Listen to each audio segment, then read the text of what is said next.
Inihayag ng presidente ng Partido ng Demokratikong Pilipino na si Senator Robin Hood Padilla na patuloy nilang kinakausap ang pamilya Duterte na isa sa kanila ang tumakbo rin sa Senado.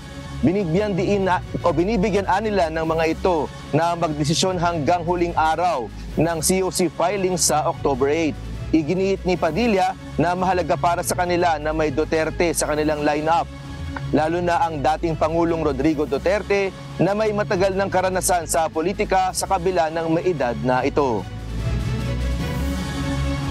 Hanggang ngayon, nakikiusap kay Mayor Tumakbo.